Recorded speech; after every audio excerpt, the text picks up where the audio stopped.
दोस्तों, ये कुछ इम्पोर्टेंट माइलस्टोन्स हैं इंश्योरेंस इंडस्ट्री के, जनरल इंश्योरेंस के ख़ास करके, जो हमें याद रहना चाहिए। ये practice of general insurance book 02 IC 02 बहुत इम्पोर्टेंट बुक है, लाइसेंशिएट की कंपलसरी बुक है।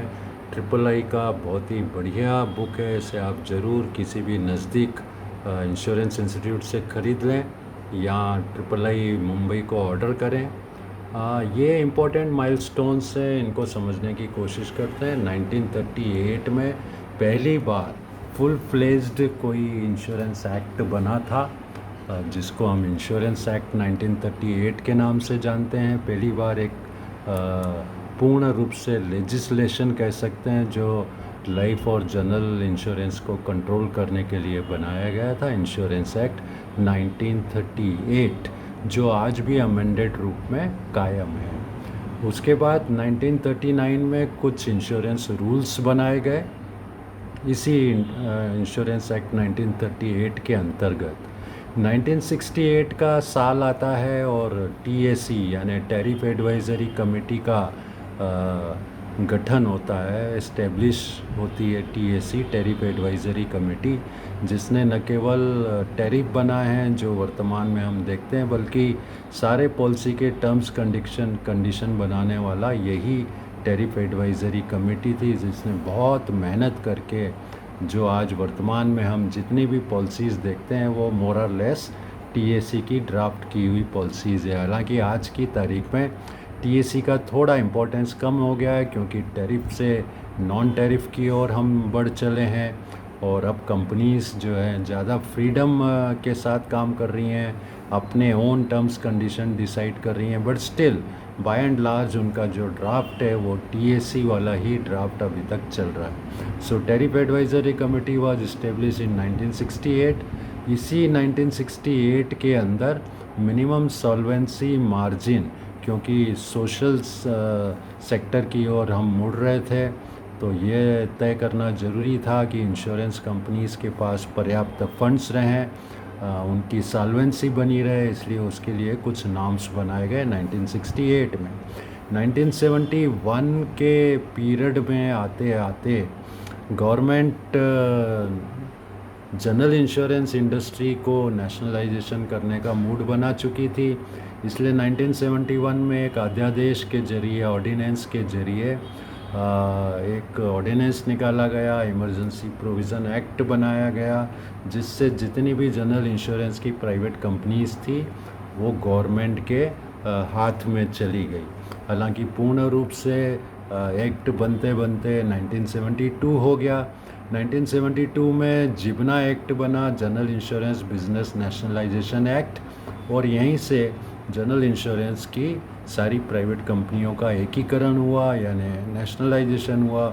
सबको मिला के 1973 में जीआईसी की स्थापना की गई। जीआईसी यानी general insurance corporation of India, और वो अस्तित्व में आया, इट केम इनटू एग्जिस्टेंस। इसी के अंडर में 4 कंपनियां बनाई गई गवर्नमेंट की, नेशनल, न्यू इंडिया, ओरिएंटल और यूनाइटेड इंडिया। एक तरफ जीआईसी, एक तरफ एलआईसी हो गई, life insurance corporation of India, जो बहुत पहले 1956 में बना था, यानी लाइफ इंश्योरेंस सेक्टर का जो राष्ट्रीयकरण हुआ वो 1956 में हुआ है। 1973 जैसा बताया, जीआईसी एग्जिस्टेंस में आ गई। भोपाल गैस ट्रेजेडी 1984 में हुई थी। मीथेन गैस यूनियन कार्बाइड से लीकेज होने के कारण कई हज़ार लोग मारे गए थे। उसके बाद गवर्नमेंट का पब्लिक लाइबिलिटी की ओर थोड़ा ध्यान आया और उन्होंने 1991 में पब्लिक लाइबिलिटी एक्ट बनाया, जिसके हिसाब से कोई भी हजार्डस एक्टिविटी अगर हम करते हैं, स्टोरेज करते हैं, ट्रांसपोर्ट करते हैं, मैन्युफैक्चरिंग करते हैं, तो हमको ये पब्लिक लाइबिलिटी इंश्योरेंस लेना कंपलसरी हो गया है। 1993 में आर.एन. मल्होत्रा, एक्स गवर्नर जो थे आरबीआई के, उनकी अध्यक्षता में, चेयरमैनशिप में एक मल्होत्रा कमेटी बनती है जो इंश्योरेंस में कैसे रिफॉर्म्स किए जाएं उस पर विचार करने के लिए ये कमेटी बनाई गई। 1994 में उन्होंने रिपोर्ट भी सौंप दी गवर्नमेंट को, और 1999 में जाके उनके रिकमेंडेशंस के हिसाब से IRDA एक्ट बना। यह IRDA एक्ट पार्लियामेंट के द्वारा पास किया गया, इंश्योरेंस रेगुलेटरी डेवलपमेंट अथॉरिटी बनाई गई, और 99 के बाद तेज़ी से बदलाव आए इंश्योरेंस इंडस्ट्री में, बहुत सारे अमेंडमेंट आए। इसी बीच 1998 में ओम्बड्समैन यानी लोकपाल की स्थापना हुई, redressal of public grievance rules के अंदर। और ओम्बड्समैन छोटे मोटे डिस्प्यूट जो है इंडिविजुअल पॉलिसी होल्डर्स के डिस्प्यूट के लिए बहुत ही रीज़नेबल सर्विस देने के लिए एक तरह की कोर्ट स्थापित की गई, और 3 महीने के अंदर ओम्बड्समैन उन सारे डिस्प्यूट्स को डिस्पोजल करने के लिए बनाया गया। तो ओम्बड्समैन में केस ले जाना बहुत इजी है, बिना पैसे बिना खर्चे के यह काम हमारा हो जाता है। तो दोस्तों, इंश्योरेंस इंडस्ट्री में कोई भी आपको डिस्प्यूट हो, ख़ास करके इंडिविजुअल पॉलिसी होल्डर्स के लिए, कारपोरेट्स के लिए नहीं, आप तुरंत उसको शिकायत को 1 महीना नोटिस दे के कंपनी को ओम्बड्समैन में अप्रोच कर सकते हैं। हर पॉलिसी के अंदर ओम्बड्समैन का एड्रेस लिखा होता है, तो अपने यहाँ के अपने क्षेत्र के ओम्बड्समैन को आप अप्रोच कर सकते हैं। 1999 जैसा मैंने बताया, IRDA एक्ट बनने के बाद बहुत तेज़ी से सुधार हुआ, रिफॉर्म्स हुए, प्राइवेट कंपनीज़ को फिर से अलाउ कर दिया गया 2001 में। 2002 में GIC को जनरल इंश्योरेंस री इंश्योरेंस कंपनी बना दिया गया, और बाकी जो 4 कंपनियां थी GIC के अंडर में, उनको इंडिपेंडेंट बोर्ड रन कंपनी बना दिया गया। नेशनल, यूनाइटेड, ओरिएंटल और न्यू इंडिया आज भी गवर्नमेंट कंपनी के हिसाब से काम कर रही हैं जनरल इंश्योरेंस क्षेत्र में। LIC अकेला गवर्नमेंट सेक्टर में लाइफ साइड में अभी भी मेजर प्लेयर है। 2003 में introduction of broker first time हुआ, अभी तक बिजनेस एजेंट के थ्रू होता था, अब ब्रोकर्स की एंट्री हो गई।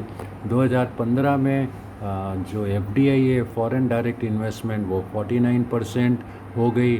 पहले इनिशियली जब IRDA एक्ट बना था 26% अलाउ की गई थी फॉरेन डायरेक्ट इन्वेस्टमेंट।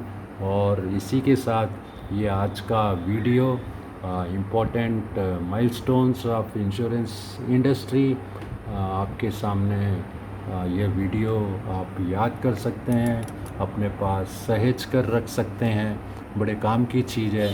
तो अगले वीडियो में इंतज़ार कीजिए, फिर से कोई ना कोई सब्जेक्ट पे आपसे मुलाकात होगी। धन्यवाद, थैंक यू वेरी मच, शुभ रात्रि।